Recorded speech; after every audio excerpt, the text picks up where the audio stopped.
In the distinctive landscape part of the curriculum, we think about what does a distinctive landscape mean, what kinds of challenges and opportunities do they face, why is the landscape as distinctive as it is, and what strategies can be used to manage the area. So what does that mean? A distinctive landscape is one that makes it unusual. So if you think about Snowdon, it is a mountain, it's the highest mountain in Wales, and people are drawn to Wales for the satisfaction of personal achievement. I have climbed a mountain, I have climbed Snowdonia. So what kinds of challenges and opportunities do they face? When you get a large influx of people all wanting to achieve the same thing at the same time, you sometimes get challenges on the community, such as car parks, facilities where people want to stay, and so we'll be thinking about that in a few minutes. But why is Snowdon such a distinctive landscape? And some of that is to do with the physical geography, the geology, the fact that it's been glaciated, the fact that there are some beautiful features such as the Cwms and the distinctive Ribbon Lake that runs down the Nant Franken Valley. So what can we think about in order to manage the area so that it doesn't become too damaged too quickly by an influx of people? The landscape that stands out is, as you can see on the map to the right, it's the area which we would describe as Gwynedd. It is in the top of the map, so we would say that that's to the northeast of Wales, and you will notice that we are using Snowdon as the national park in North Wales, but the Welsh Government will be using the name Eryri for Snowdonia, but for the GCSE resources at the moment, they're published in advance, so we will use Snowdonia for the present time. So what is it that makes Snowdon stand out? Where are these distinctive landscapes in Wales? Describing maps. Think about north, south, east and west. Describe the proximity of rivers to coastlines. The fact that there's a Llŷn Peninsula in the north. There is Anglesey to the north. Why are these upland hill country or moorland? What makes them so? And where are the rivers which are running through this area as well? Often there are lowland landscapes, including coastal plains such as North Wales, the Llŷn Peninsula. Then we've got this beautiful Cardigan Bay and the Gwent levels. These are all places where people have a curiosity and they go for not only education reasons, but they will also go for leisure. So the main landscapes of Wales. They fall into two types. They fall into the physical landscape, Snowdon, and the human landscape, such as the southeast, where the historical landscapes for exporting goods, and more recently, the leisure activities of Cardiff Bay. So when we think about the human and physical factors that make the landscape unique, we are drawing on our wealth of geological knowledge, geographical knowledge, and we are combining the two so that when we are asked to make a response to an exam question, we can be informed about our knowledge. Now, one of the things that geographers are encouraged to do is to become familiar with mapping and mapping techniques. And you can see here that there is a Ordnance Survey map which describes the physical features, which is the height of the land. It shows you how steep it is by the closeness of the contours. It shows you the use of the land through cultural, history and climate. But it also shows us that the geology of upland landscapes with ancient igneous rocks and hard metamorphism, and the lowlands that have been younger sedimentary rocks such as limestone. This particular map, if one looks carefully, you can see that there are Ordnance Survey numbers, and if you remember, in order to get to a full figure grid reference, you go along the bottom and then you go up the side. So when we're looking for numbers up the side, you will see that they are actually hidden in the map. And if you wanted to do a 4-figure grid reference for this square here, you would say that it is 61, and this one would be 53, So the 4-figure grid reference for that square covers that area.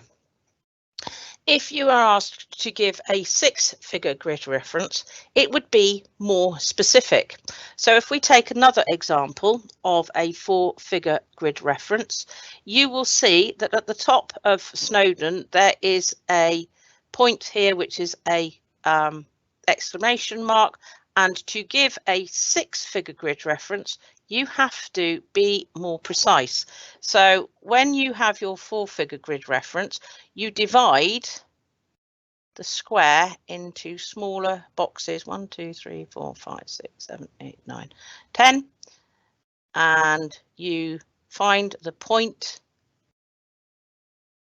We'll make that longer.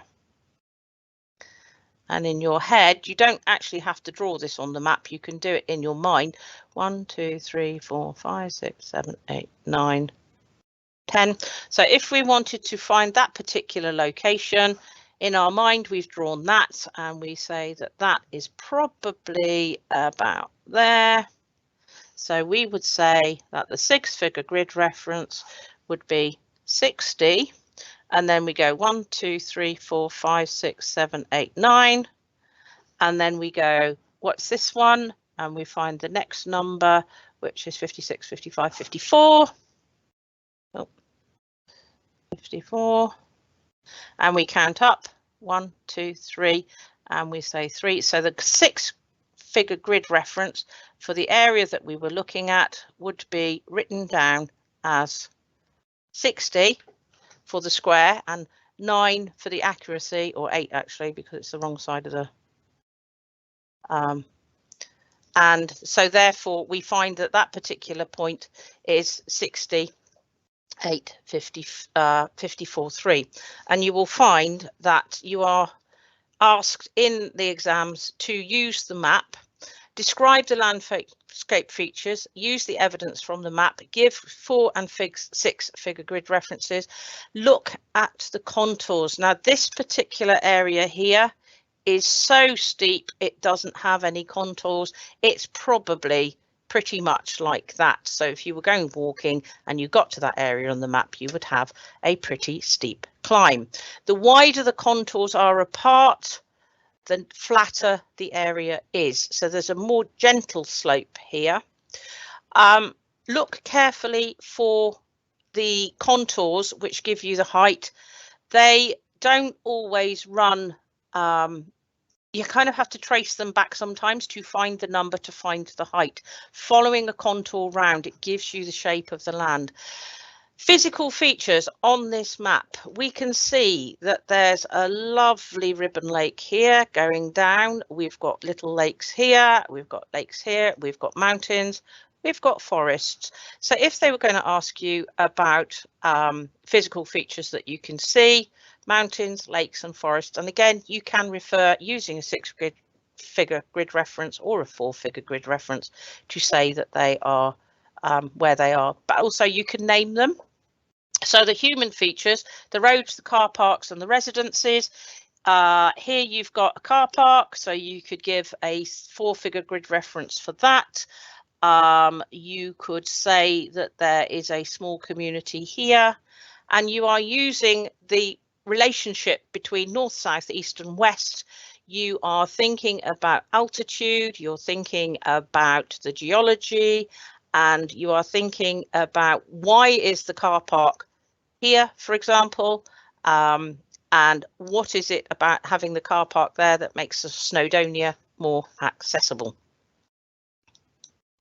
So why do people visit Snowdonia National Park?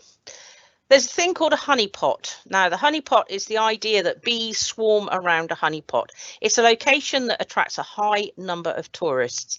Cumidwell is a valley formed by a large glacier eroding the sides of the valley, whereas in the quarry that is now not used, they've decided to make it a tourist resource by creating something called Zip World, and it is the longest zip wire that travels above an old quarry. So people who are going to visit Snowdonia, they don't only just want to climb the mountain, they want other things to do, particularly if their friends aren't necessarily into climbing, but they might be adventurous in a different way and go to the zip wire. Betsy Coed is a village full of shops and hotels and cafes geared towards tourists. It's a climbing resource. It's the place that you go if you want the equipment, and it is what we call the honeypot. People go there because it's the place that they can start their adventures in Snowdonia. Snowdon is the highest mountain in Wales at 10,850 metres.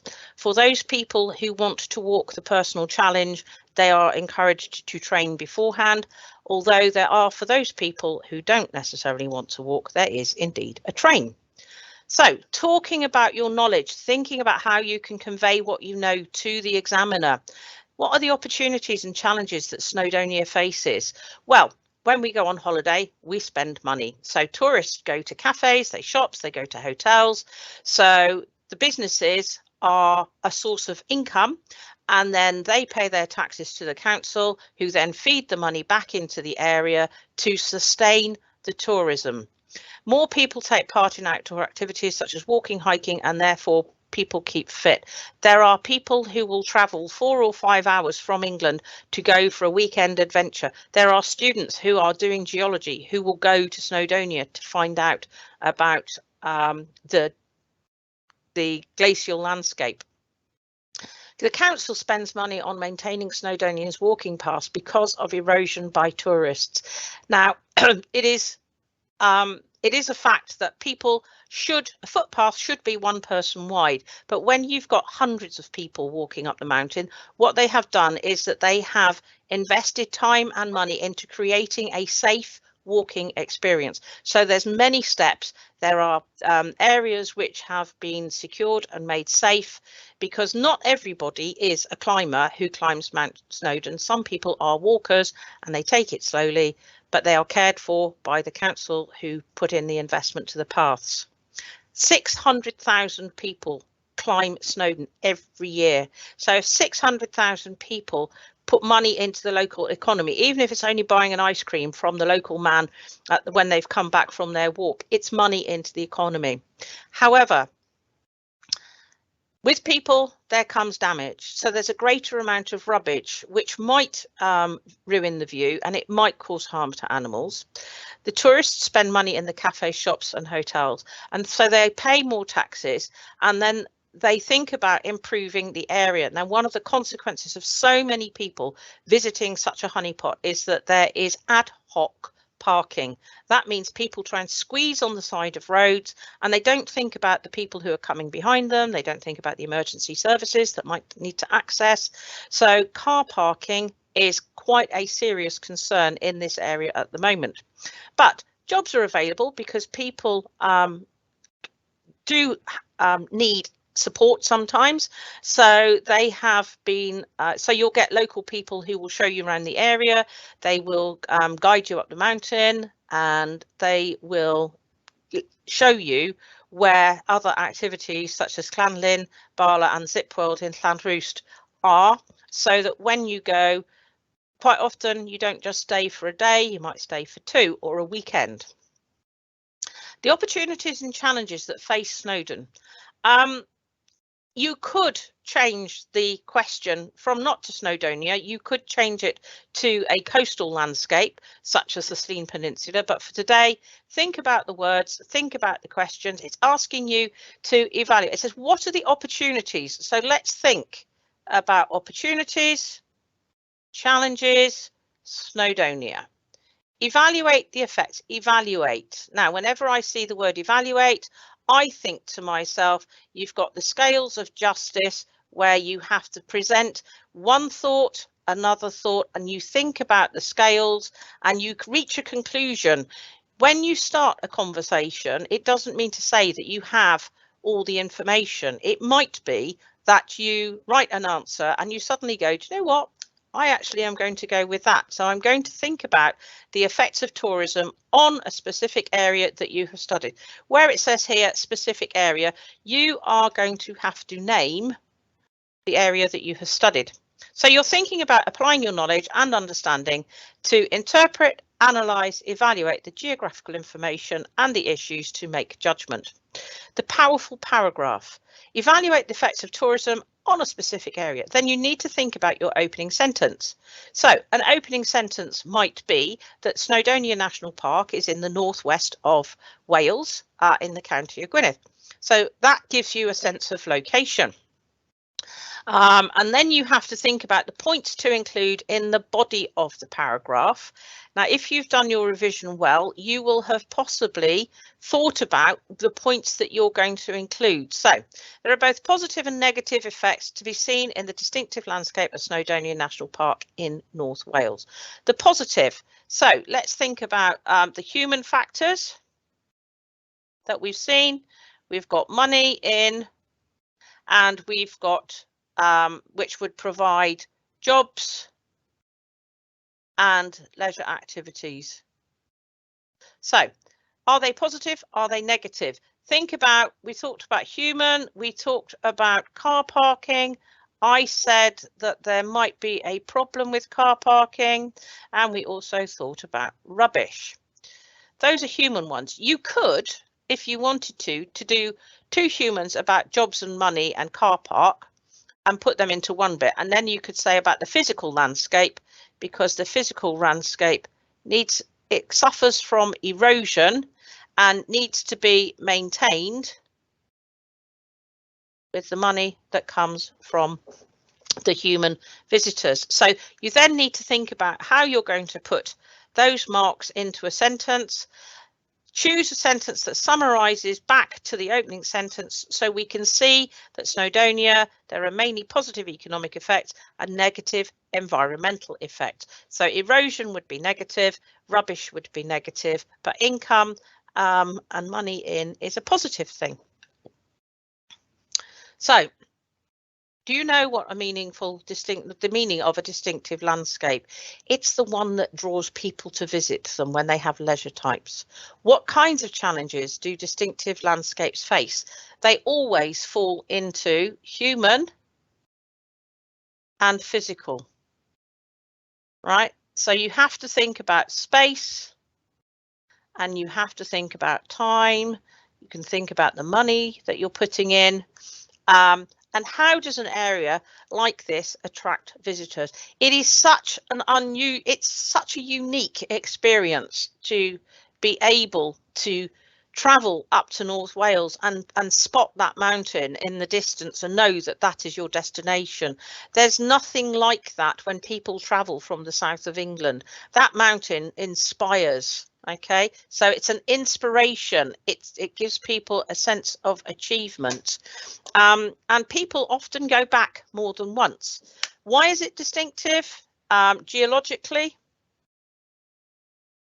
it's hard rock, it's metamorphic, it's igneous, it's old, as in ancient rocks. So it's ancient rocks. And it's distinctive because it's a mountain. So it's one that stands out from most people's experiences. We are looking at the idea of drainage basins, which processes and flows lead to the following. What strategies can we use to reduce floods? Are human factors the main cause of rivers flooding, and what is the cause and effect of floods in this area? Now, you only have to look on the news at the moment to see how much flooding there is. This is a useful diagram to become familiar with. Notice that these blue words have meaning, and you should understand what those meanings are. You should be able to explain to somebody what evaporation is, what overland flow is, what through flow is, and what groundwater flow is. Those definitions, become fluent with them. Make yourself some flashcards and practice so that you can use this. There is this little QR code, which I believe is has got some like some flashcards on it to help you. So we've got precipitation, transpiration, interception, overland flow, infiltration and infiltrating, through flow and ground flow. Know the meanings and know where they are when you are talking about flooding. Trees have a huge impact on flooding, and the more trees we have, the more stable the environment is. So trees plant leaves to prevent the flow, rainwater from reaching the surface of the earth. They allow for transpiration to happen with the moisture in the trees evaporated back into the atmosphere. The woodland areas decrease or increase floods. Think about it. What causes rivers to flood? Things like steep flow, permeable rocks. Understand that a permeable rock is one that that actually has holes in it. So it's like a coffee filter system. Water can pass through permeable rocks. If you have light rain, then it tends to seep more, whereas if you've got heavy rain, it tends to run off more because it doesn't get absorbed into the ground as quickly as the light rain would be. Impermeable rocks, igneous and metamorphic, tend to be impermeable, but if they've got cracks in them, then they might let water through. Dry, hard soil, when the sun shines and it dries out that top layer, that becomes incredibly hard, and when it rains, it doesn't go through. So when you've had a bit of a dry spell and then it rains, what you get is overland flow, which causes flooding. Right. Things like human factors, deforestation. People cut trees down because they want to use it for wood, but they also want the land for building. Planting trees prevents flooding. The use of the land. Now, this is quite a big one. In fact, this is a huge one in terms of people want to live in urban areas and they often build on floodplains.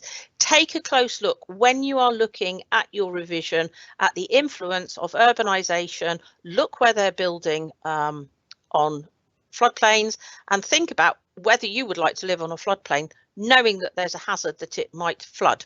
Farming. The other thing about farming at the moment is that there's a lot of change going on in the community around how farming is managed, particularly when it comes to the disposal of farming effluents such as slurry from dairy farms, chicken houses. Most of that goes into the water and it can become problematic. So look again at how farming might influence rivers to flood. This storm hydrograph is something that you need to pay attention to when you are looking about your revision. It's something that they might ask you to label. So intense rainfall, base flow. Base flow is the stuff that's already in the ground. Storm flow is the amount of water that comes at the time of the storm. When you get a storm surge, you will find that you can sense when a flood is coming. The water builds up and builds up and builds up, and then it will pass. And once it's past its peak, maximum discharge, it will go and it will fall away. Think about, do you understand what overland flow is, through flow and groundwater flow? Through flow, overland flow is that bit where we were talking. Oh, can I go backwards? No, go back. Oh, wanted to go back. Now let's see if we can run it through. No, don't want to keep my annotator. I do. So sorry about that little technical glitch there. If we go back to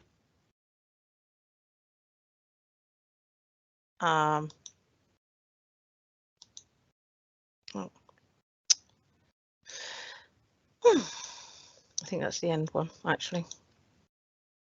Sorry. If we go back to this slide and you can think about that overland flow, this would be through the ground and this would be overland.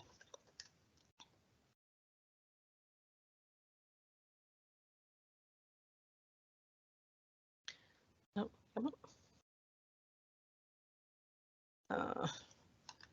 No, it's not playing with me at the moment.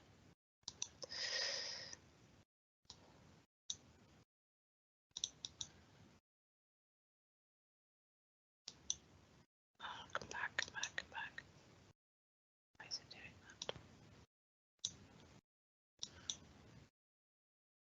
Right, I think for the time being, I'm going to run through these slides as they are because I am aware of the time.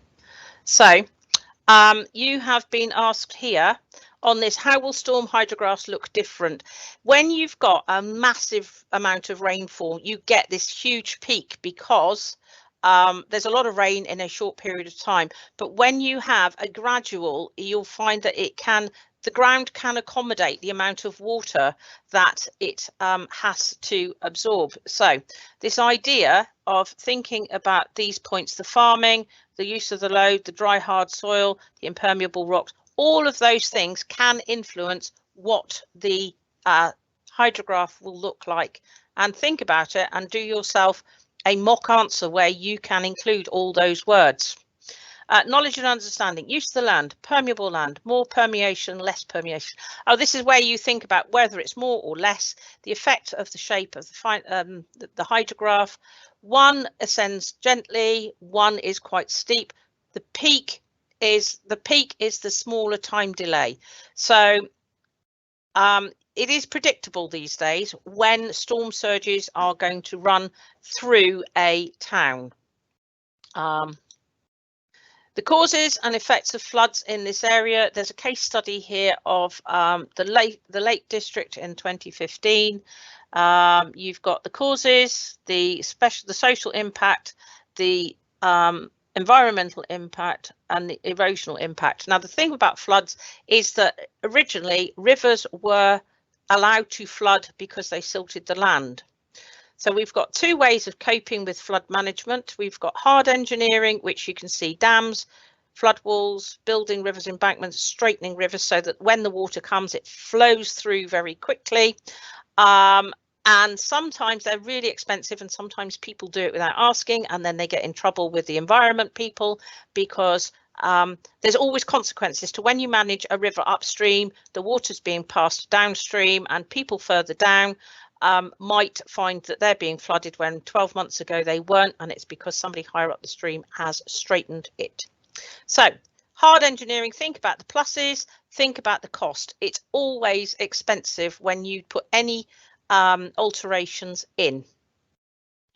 River managing strategies, soft engineering. Soft engineering is when you kind of let nature do its thing. So you plant a few trees, you allow the river to flow into areas which have been not built on so that they can absorb the water.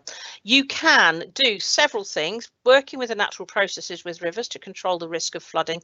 It's done by slowing the flow of water within the catchment. The catchment is the area that flows into a river. So that's another word that you should be understanding.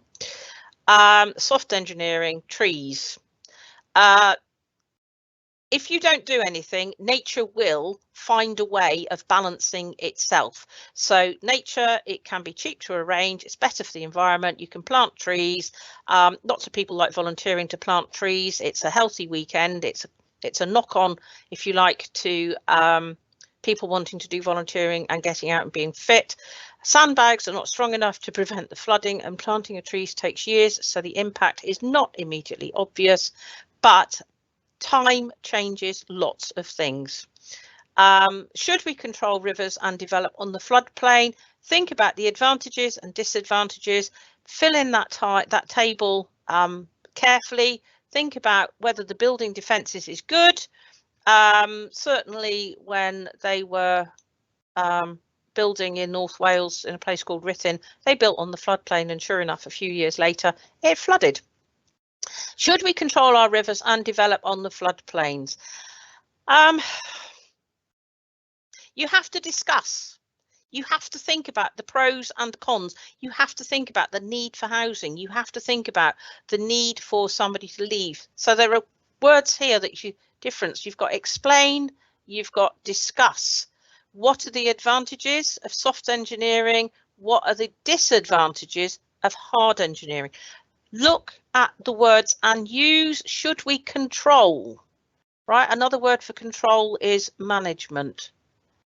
So management of rivers is one of the things that you can have quite a good discussion on. which processes and flows have led to the following? So we've got massive rainfall in a short period of time, probably over impermeable land. The water has it's overbanked. It's gone outside the river valley and it's gone into the area where it would naturally flood. But because there are buildings, the limit or the area that would have been flooded into has been built on. So the behaviour of the river changes. And that's a good phrase to put into your essays, that the behaviour of the rivers change.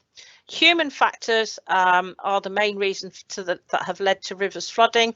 I'll leave you to decide about that. And what is the cause and the effect of flooding in this area? Insurance, right? Money, insurance, people wanting to live there. The cost. What is the cost of a flood? Not only to an individual, but to the community and to the country or the county that it's involved in. What strategies can we use to reduce flooding? We can predict better. We can monitor the weather more. And we can make sure that the river has space to do what it needs to do. So lots of ideas to think about. Be confident in the language that you use in geography. Geography is a language about understanding terminology like hard engineering, soft engineering, precipitation, storage. There is an overlap with rivers into some of the ecosystem stuff. So if you are a scientist, don't be frightened to go, oh, I've learned that in science, because the two things are similar and can be applied to both subjects. It's the cross-curricular link.